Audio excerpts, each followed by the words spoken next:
Assalamualaikum warahmatullahi wabarakatuh. Perkenalkan saya Satria Sapanugraha, NPM 20170051022, kelas D.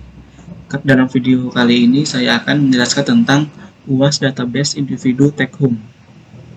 Yang pertama ada resume dari pertemuan 1 sampai pertemuan akhir. Pertemuan pertama membahas tentang pengertian database. Database atau basis data adalah kumpulan data yang dikelola sedemikian rupa berdasarkan ketentuan tertentu yang saling berhubungan, sehingga mudah dalam pengelolaannya. Melalui pengelolaan tersebut, pengguna dapat memperoleh kemudahan dalam mencari informasi, menyimpan informasi, dan membuang informasi. Istilah dalam database ada entitas atau entity. Entitas adalah orang, tempat, kejadian, atau konsep yang informasinya direkam. Pada bidang kesehatan, entity adalah pasien, dokter, kamar. Kemudian pada bidang administrasi, ada entitas siswa misalnya, ada entitas siswa, buku, pembayaran, dan nilai tes. Kemudian yang kedua ada field. Field merupakan kolom dari sebuah tabel. Field memiliki ukuran type data tertentu yang menentukan bagaimana data nantinya tersimpan. Kemudian ada record, adalah kumpulan isi elemen data atribut yang saling berhubungan menginformasikan tentang suatu entitas secara lengkap. Kemudian ada SQL, yang merupakan suatu bahasa yang digunakan dalam mengakses database. Tidak query untuk membuat sebuah table, tapi menggunakan perintah SQL. Kemudian ada primary key, merupakan atribut yang paling sedikit yang dapat membedakan baris data dalam sebuah table secara unik, yang dipilih berdasarkan sering dijadikan acuan. Contohnya dalam mahasiswa ada NPM. Kemudian ada foreign key. Foreign key adalah kolom yang diambil dari primary key entitas lain yang menunjukkan hubungan antara dua tabel tersebut. Kemudian terakhir ada relasi. Relasi menunjukkan adanya hubungan di antara sejumlah entitas yang berasal dari himpunan entitas yang berbeda. Pertemuan 2 membahas tentang ERD. ERD itu singkatannya Entitas Relationship Diagram, yang berarti model untuk menjelaskan hubungan antara data dalam basis data berdasarkan objek-objek dasar data yang mempunyai hubungan antar relasi. Nah, di relasi ada kardinalitas. Kardinalitas itu ada one to one atau satu ke satu, one to many atau many to one, satu ke banyak atau banyak ke satu, dan yang terakhir ada many to many atau banyak ke banyak. Yang kedua ada opsionalitas atau optionality, menunjukkan harus atau tidaknya entitas memiliki relasi dengan entitas lainnya. Kemudian ada foreign key. Foreign key adalah atribut primary key dalam satu tabel yang dipanggil di tabel lain yang memiliki relasi dengan tabel asal primary key tersebut. Kemudian ada yang keempat, intersection entity, adalah entitas yang digunakan oleh dua entitas atau lebih yang menyatukan hubungan banyak ke banyak. Pertemuan 3 ada subtype, membahas tentang subtype dan supertype. Subtype ini adalah pengelompokan sebagian entitas intens dari suatu entitas tipe yang memiliki atribut yang berbeda dengan kelompok lain. Supertype adalah berisi atribut dan perilaku yang sama untuk satu atau lebih subtype atau pewarisan. Jadi supertype ini pewarisannya subtype. Kemudian ada transferability, artinya nilai dapat berpindah atau dipindahkan. Non-transferability, artinya nilai tidak dapat dipindahkan. Pertemuan 4 membahas tentang normalisasi database. Normalisasi database merupakan suatu pendekatan sistematis untuk meminimalkan redundansi data pada suatu database agar database tersebut dapat bekerja dengan optimal. Tujuannya untuk menghilangkan dan mengurangi redundansi data, dan tujuan yang kedua adalah memastikan dependensi data. Kemudian ada normal form 1NF. Bentuk normal yang pertama atau 1NF mensyaratkan beberapa kondisi dalam sebuah database. Kondisinya itu menghilangkan duplikasi kolom dari tabel yang sama, buat tabel terpisah untuk masing-masing kelompok terkait, dan mengidentifikasi setiap baris dengan kolom yang unik atau primary key. Kemudian ada normal form, memisahkan tabel menjadi beberapa tabel berdasarkan primary key. Yang pertama ada project node dan employee node. Cek setiap atribut apakah tergantung kepada project code dan employee node. Harus keduanya ada. Yang ketiga normal form. Normalisasi database dalam bentuk 3NF bertujuan untuk menghilangkan seluruh atribut atau field yang tidak berhubungan dengan primary key. Untuk normal 3NF terpenuhi telah memenuhi 2NF jika tidak ada atribut non-primary key yang memiliki ketergantungan terhadap atribut non-primary key yang lainnya. Pertemuan 5. Pertemuan 5 membahas arch, hierarchy, dan rekursif. Arch dalam permodelan data membantu memperjelas relasi XOR pada database. Hierarki pada pemodelan data adalah cara untuk menggambarkan tingkatan pada data, dan rekursif adalah pemodelan data yang memiliki relasi pada entitas itu sendiri. Pertemuan 6 membahas mapping. One-to-one atau one-to-many relationship adalah sebuah konseptual model. Terdapat 3 entitas yang saling berhubungan, yaitu entitas fakultas, jurusan, dan dosen, di mana salah satu fakultas memiliki banyak jurusan, dan satu jurusan dikepalai tepat oleh satu dosen. Kemudian ada mapping many-to-many relationship. Ini ada gambarnya. Ada entitas review, film, dan kritikus. Kemudian yang ketiga ada mapping supertype dan subtype. Terdapat sebuah konseptual model dengan entitas supertype dan subtype sebagai berikut. Ini ada gambarnya. Kemudian yang keempat ada mapping non-transferable relationship. Terdapat sebuah konseptual model dengan entitas relasi sebagai berikut. Ada entitas person dan golongan darah. Pertemuan 7 membahas tentang artificial composite and secondary UID. UID sangat penting dalam database relasional. UID-S versus UID composite. UID yang merupakan UID tunggal adalah UID sederhana. Namun terkadang satu atribut saja tidak cukup untuk mengidentifikasi secara unik sebuah instan dari suatu entitas. Jika UID adalah kombinasi dari atribut, itu disebut UID composite. Ini ada entitas konsertika dan ada ticket number dan name ticket number sebagai primary key. Kemudian yang kedua ada normalization. Normalisasi adalah suatu teknik di mana digunakan untuk mengidentifikasikan hubungan antara atribut dengan memberikan kebutuhan data yang diperlukan oleh suatu perusahaan. Ada first normal form, second normal form, dan third normal form. Kemudian pertemuan 9, arch. Pengertian arch adalah simbol busur yang digunakan dalam model data untuk menunjukkan bahwa dua atau lebih hubungan yang saling eksklusif. Kemudian ada pertemuan 10, hierarchy and recursive relationship. Hierarchy versus recursive, hubungannya adalah kedua model ini mewakili semua karyawan. Yang di sebelah kiri adalah struktur hierarkis, yang sebelah kanan adalah hubungan rekursif. Yang ini empat entitas ini adalah hierarkis, kemudian yang employee ini adalah rekursif. Pertemuan 11 membahas tentang modeling historical data. Data historis adalah data yang mencatat perubahan dari waktu ke waktu.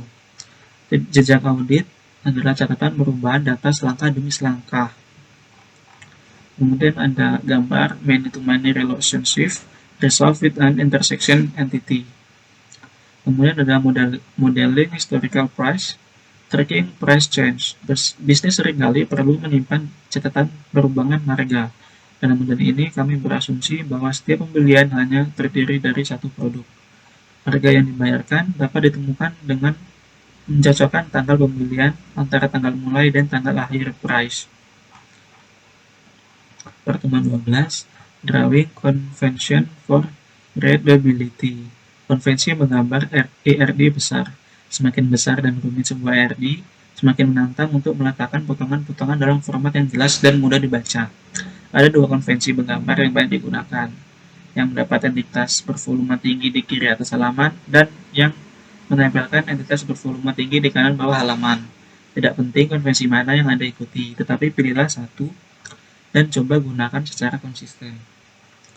Entitas volume tinggi adalah entitas yang akan memiliki banyak instance. Entitas volume tinggi seringkali merupakan entitas pusat atau lebih penting dalam IRD sebuah entitas volume tinggi. Mereka akan memiliki jumlah tinggi hubungan dengan orang lain entitas, dan sebagian besar fungsi bisnis akan mempengaruhi data yang disimpan dalam entitas ini. Tujuan utama pembuatan diagram adalah untuk memberikan representasi model yang dapat digunakan untuk tujuan komunikasi. Gunakan subdiagram bila Anda memiliki diagram yang sangat besar, mungkin juga membantu untuk memecahnya menjadi diagram yang lebih kecil terkait secara fungsional entitas. Anda dapat mengubah subdiagram yang lebih kecil saat mempresentasikan ke grup yang berbeda dalam perusahaan pelanggan. Masih penting untuk memiliki diagram besar yang menunjukkan keseluruhan gambar, bahkan jika perlu itu dicetak pada plotter atau deretan potongan kertas yang lebih kecil. Pertemuan 13, Introduction Relation Database Concept. Ilustrasinya, database relasional adalah database yang dilihat oleh pengguna sebagai kumpulan tabel dua dimensi, masing-masing memiliki baris dan kolom. Barisnya ada identitas pegawai, nama depan, nama keluarga, departemen ID, dan kolomnya yang ke bawah. Query SQL tertentu. Untuk menemukan semua karyawan di departemen nomor 90, kami menulis pernyataan SQL yang berbeda. Pilih bintang artinya semua dari karyawan, di mana departemen ID sama dengan 90. Kunci utama PK adalah kolom atau kumpulan kolom yang mengidentifikasi secara unik setiap baris dalam sebuah tabel. Akun, ini ada kunci utama beberapa kolomnya, bank nomor dan edge nomornya. Kemudian ada kunci asing atau FK adalah kolom atau kombinasi dari kolom. Dalam suatu meja itu mengandung nilai yang cocok dengan kunci utama nilai dalam meja lain. Kunci asingnya adalah departemen ID. Departemen ID ini mengacu kepada nama departemen. Kemudian ada integritas kolom, sebuah kolom yang harus hanya berisi nilai yang konsisten dengan data yang ditentukan format dari kolom. Ini ada akun dan definisi tabel akun. Kemudian pertemuan 14, Basic Mapping the Transformation Process. Tujuannya membedakan antara model konseptual dan model fisik, menerapkan pemetaan terminologi antara kedua model, memahami dan menerapkan konvensi penamaan Oracle untuk tabel dan kolom yang digunakan dalam modul fisik, mengubah entitas menjadi diagram tabel. Pemetaan terminologi, mengubah dari analisis ke implementasi, juga berarti mengubah terminologi. Entitas menjadi tabel, sebuah contoh menjadi deretan, atribut menjadi kolom, pengenal unik utama menjadi kunci utama, pengenal unik sekunder menjadi kunci yang unik, sebuah hubungan diubah menjadi kolom kunci asing dan kendala utama asing. Peta untuk maps-nya untuk mengasosiasikan unsur-unsur IRD dengan elemen database, atribut, dan kunci asing. Ini ada analisis ke implementation-nya, entity ke table, instance ke row, atribut ke column, primary ID ke primary key, secondary ID ke unique key, relationship ke foreign key. Pemetaan terminologi. Analisis dan desain adalah fase dari siklus hidup pengembangan sistem yang akan dibahas lebih lanjut nanti. Saat merancang sistem, analisis mendahului desain. Pemodelan data dilakukan dalam tahap analisis. Ketika Anda puas bahwa Anda telah menangkap persyaratan bisnis dalam modul data, Anda beralih ke fase desain, di mana IRD dipetakan menjadi implementasi fisik. Pertemuan 15, Relationship Mapping. Aturan untuk hubungan. Sebuah hubungan menciptakan satu atau lebih kolom kunci asing dalam tabel di banyak sisi hubungan. Kami menggunakan nama pendek tabel untuk memberi nama kolom kunci asing. Dalam contoh ke depan, kolom kunci asing dalam tabel, karyawan dapat ID untuk menghubungkan departemen dengan manager ID untuk hubungan rekursif dengan dirinya sendiri. Kolom kunci asing mungkin wajib atau opsional, tergantung pada kebutuhan bisnis. Dalam contoh, departemen ID adalah wajib dan manajer ID adalah opsional. Ilustrasinya seperti ini. Diagram entitas relasional mengangkat hubungan antara entitas dinyatakan dalam istilah bisnis. Ketika model konseptual diubah, hubungan menjadi kolom kunci asing, tetapi nama hubungan itu sendiri tidak terbawa. Desain database akan menjadi dasar sistem, tetapi dimulai dengan konseptual memastikan bahwa tabel, kolom, dan kendala yang dibuat dalam database relevan dengan bisnis dalam memenuhi persyaratannya.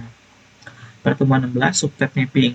Implementasi subtype tabel tunggal. Aturannya ada pengidentifikasi, mengidentifikasi unik berubah menjadi kunci utama dan unik. Hubungan pada tingkat supertype berubah seperti biasa. Hubungan pada tingkat subtype diimplementasikan sebagai kolom kunci asing opsional. Batasan integritas. Batasan pemeriksaan diperlukan untuk memastikan bahwa untuk setiap subtype tertentu, semua kolom yang berasal dari atribut wajib tidak nol. Ini ada contoh data untuk karyawannya. Implementasi subtype 2 table. Aturannya, table 1 table per subtype tingkat pertama, kolom setiap table mendapat 1 kolom untuk setiap atribut supertype bersama dengan opsional aslinya. Setiap table juga mendapatkan 1 kolom untuk setiap atribut milik subtype bersama dengan opsionalitas aslinya. Memodelkan supertype sebagai arch. Entitas supertype dan subtype-nya dapat dimodelkan sebagai hubungan busur. Di sini sekali lagi ERD asli dengan supertype dan subtype. Ada pakaian, pabrikan, penjahit, tukang sepatu. Pakaian termasuk supertype, kemudian sepatu termasuk subtype. Baik, sekarang ke penjelasan MySQL-nya. Yang pertama-tama kita harus membuat 8 tabel. Nah, saya sudah membuat 8 tabel. Di antara ada barang, hutang, karyawan, pembeli, return barang, supplier, toko cabang, dan transaksi penjualan. Nah, database-nya bernama company. Kemudian awalnya kita melakukan insert. Insertnya kita ambil contoh di toko cabang ke MySQL, kita ketik insert untuk toko cabang. Ada di sini ada ID cabang, nama cabang, dan alamat cabang. Kita gunakan nama cabang dan alamat cabang. Values-nya kita ambil contoh kopi Kenangan contohnya. Kemudian alamat cabangnya di Metro. Langsung kita buat 2. Satu lagi bernama kopi Janji Jiwa, dan alamatnya di Bandar Lampung. Nah, ketika sudah ini kita go. Nah, sudah terinsert. Ini ada kopi Kenangan, alamatnya di Metro, dan kopi Janji Jiwa, alamatnya di Bandar Lampung. Kemudian kita beralih ke supplier. Kita insert juga. Insert into supplier. Ada nama supplier dan alamat value-nya. Kita ambil contoh PT Campina dan alamatnya di Bandung contohnya. Bandung. Kita buat 2 langsung. Satunya bernama Aise contohnya di Liwa contohnya. Kita go. Nah, sudah insert, kita lihat sudah masuk PT Campina, alamatnya di Bandung, dan AISA alamatnya di Liwal. Kemudian kita beralih ke barang, insert, kita insert into barang,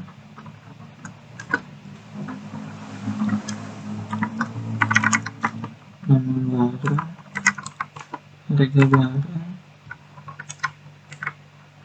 stok barang, ID supplier, dan ID cabang.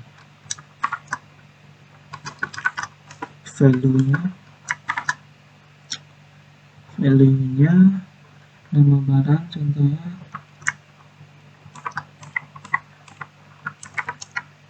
boxset.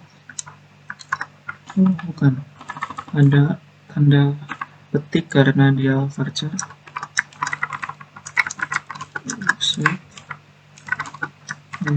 Oreo, harga barangnya 23.000, stok barangnya misal 70, ID supplier 1, ID cabang 1, langsung 2. Contohnya hazelnut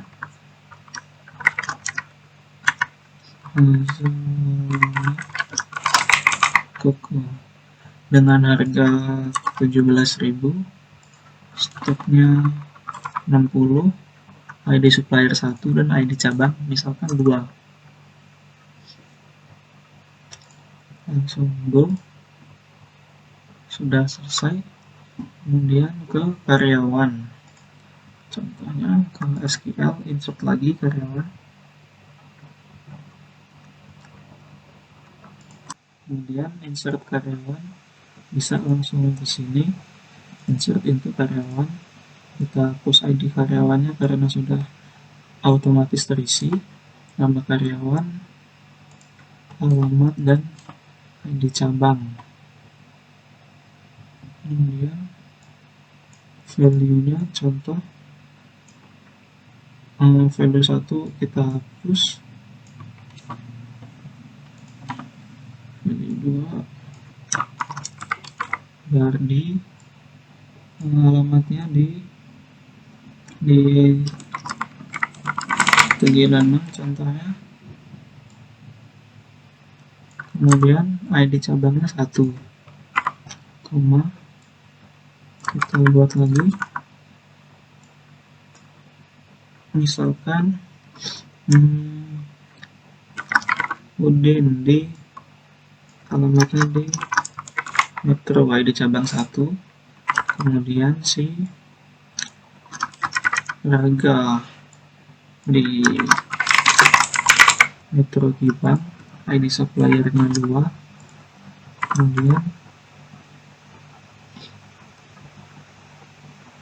kemudian di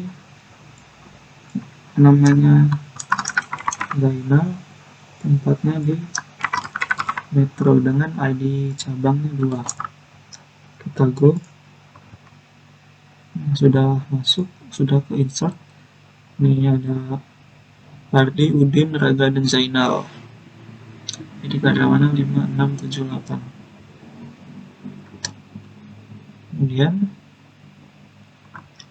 Kemudian kita contoh update barang. SQL di update sini, update barang, set yang mau diupdate apanya. Contoh ID barangnya kita lihat dulu. Ini barang 1 set itu Oreo. Set ini barang sama dengan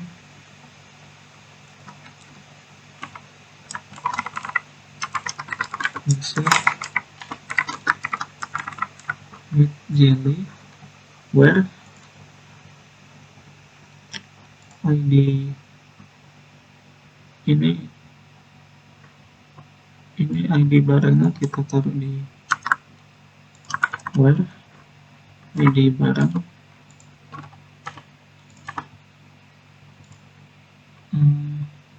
setnya set nama barang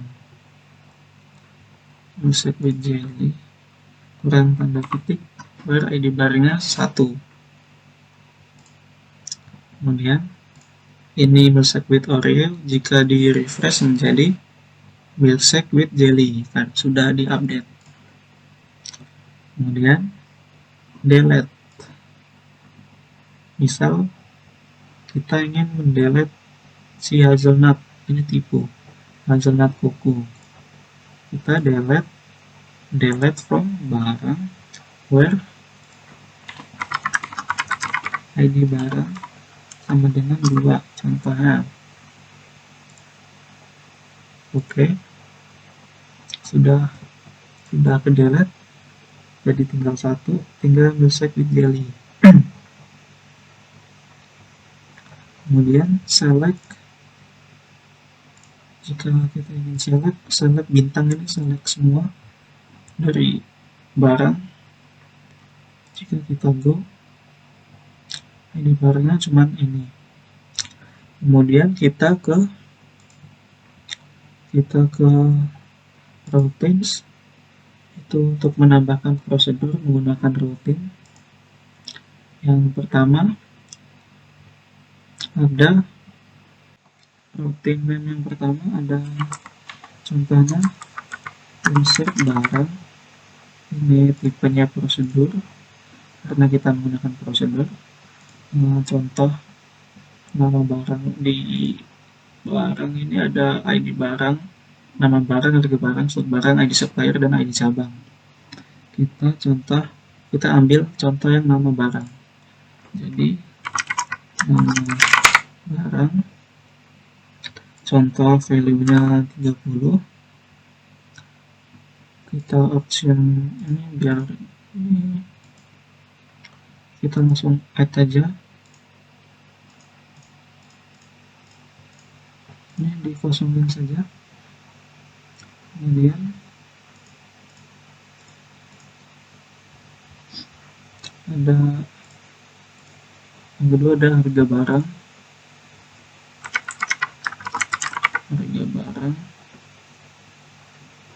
Ini di varchar, tipenya diganti varchar, kemudian harga barangnya itu integer.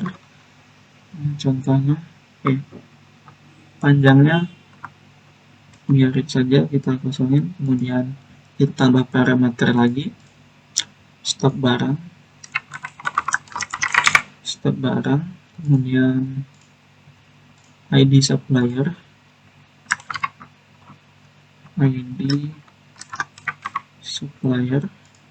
kemudian yang terakhir ID cabang.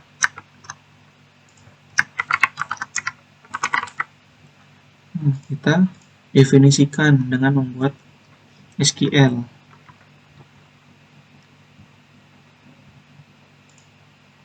Contoh, kita mulai dengan begin dan end.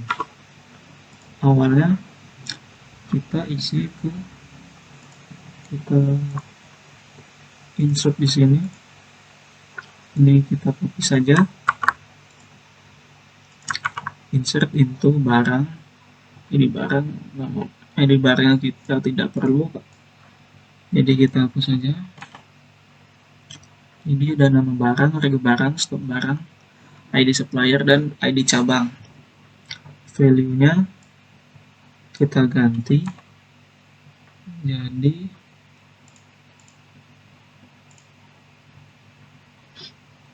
nama di sini, nama barang, harga barang, stok barang, ID suppliernya, kemudian dan ID cabang. Ketika sudah, kita go. Ini sudah berhasil. Kemudian seharusnya ada tampilan di bawah database companion di prosedur. Ketika kita klik prosedurnya, ada insert barang. Kemudian jika ingin menjalankan, kita klik execute. Nama barangnya kita isi, contoh barangnya Oreo Coffee. Harga barangnya 25.000. Stok barangnya 30. ID supplier 1 dan ID cabang 1. Nah, ini sudah bertambah. Jadi di barang ini ada Oreo Coffee. Nah, kemudian kita membuat new lagi.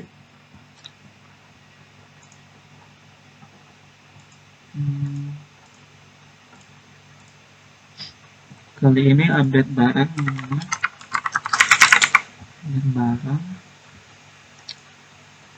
Ini barang.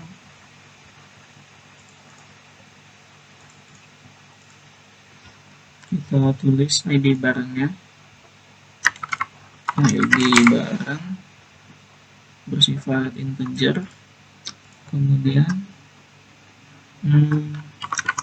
nama barang ini kita ganti varchar. Kemudian di barang ada stok harga barang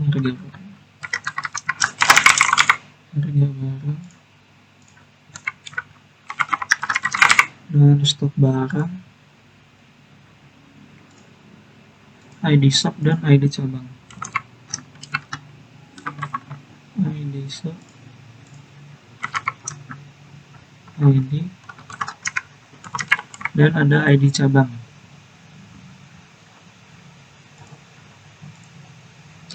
Kemudian jika sudah, kita buat definisinya begin and. Nah, kemudian kodenya ini kita copy di update barang ini, kita copy ke sini. Update barang, kemudian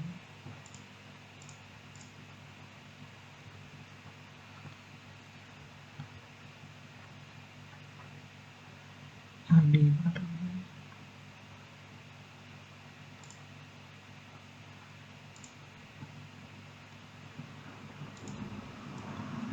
ID barangnya kita tidak perlu. Set nama barang, value-nya kita ganti value-nya nama barang, harga barang. Value-nya kita ganti dari yang di atas, diganti harga barang, begitu pula seterusnya. Stok barang,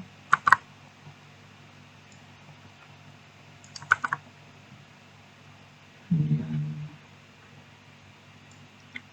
ID suppliernya,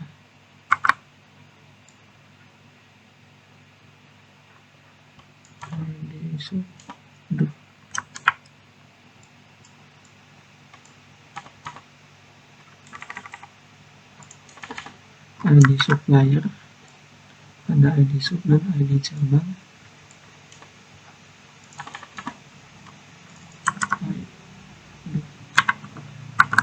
ID cabang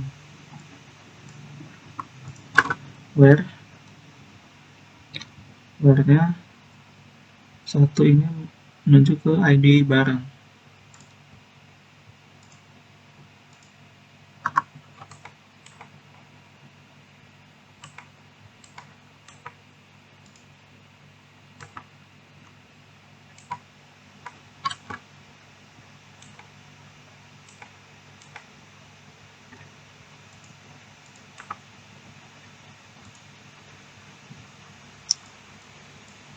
Where-nya kita ganti barang, ID barang sama dengan yang kita buat parameter tadi, ID barang. Go missing value, oh ya, vouchernya lupa belum dikasih panjangnya. Nah, kemudian kita go. Kemudian sudah ada insert barang dan update barang.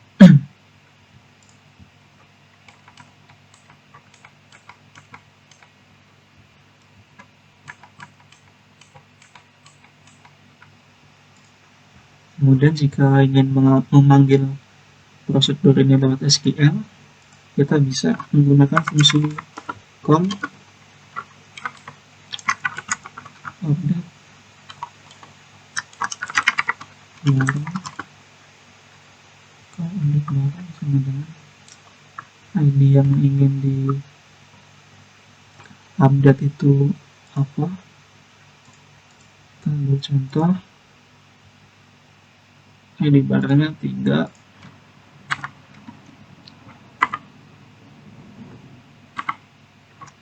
ini namanya Oreo Coffee, kita ganti ke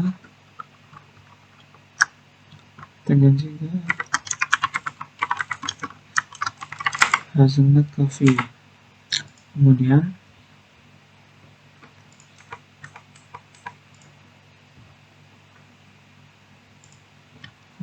tadi ada harga barangnya, contohnya 17.000,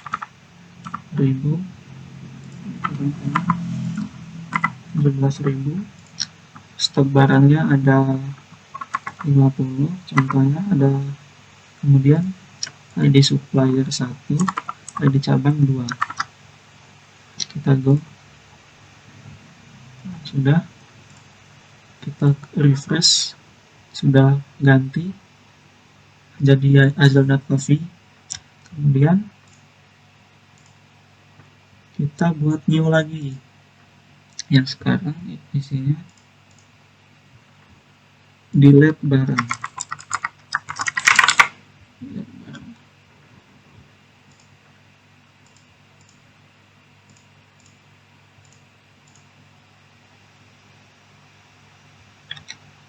Namanya kita isi ID barang, definisinya seperti biasa begin.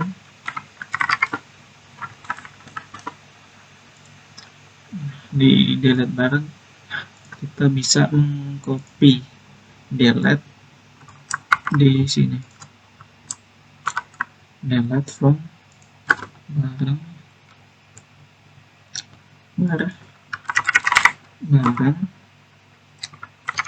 ID barang sama dengan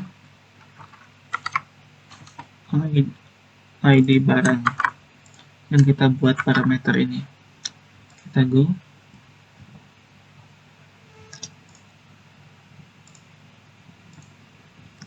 Sekarang sudah ada delete, insert, dan update. Kemudian jika kita ingin mendelete, call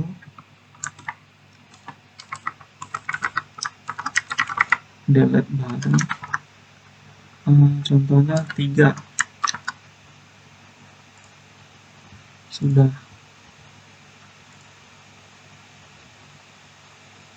Di barang yang ketiga tadi, Hazelnut Coffee, sudah kehapus. Nah, kemudian kita buat new lagi.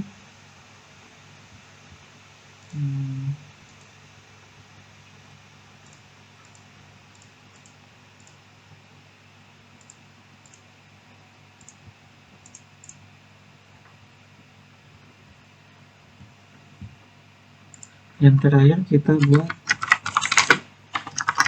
search barang. Kita masukkan ID barangnya, kita masukkan definisinya ini N. Kodenya bisa kita copy di sini. Select bintang itu artinya semua. From barang, where-nya barang, ID barang sama dengan ID barang yang kita buat parameter. Jika sudah, kita bisa panggil kita bisa panggil call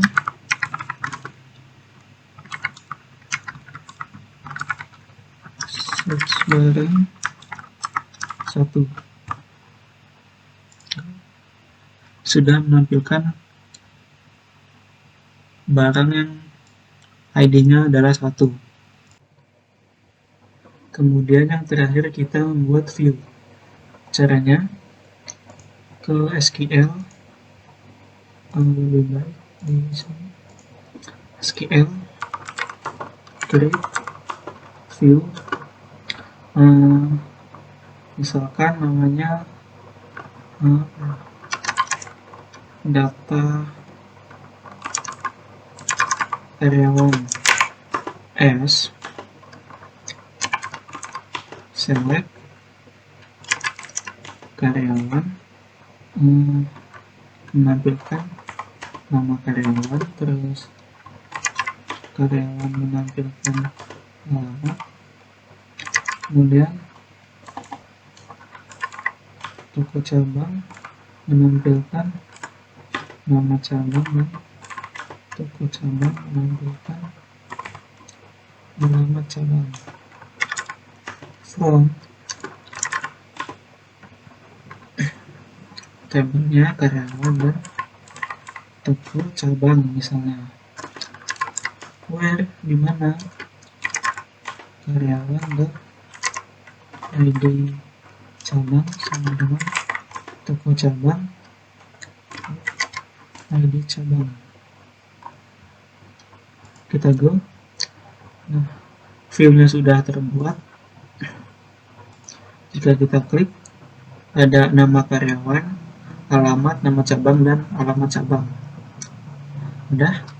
Sekian dari video saya. Apabila ada salah kata, saya mohon maaf. Saya akhiri. Wassalamualaikum warahmatullahi wabarakatuh.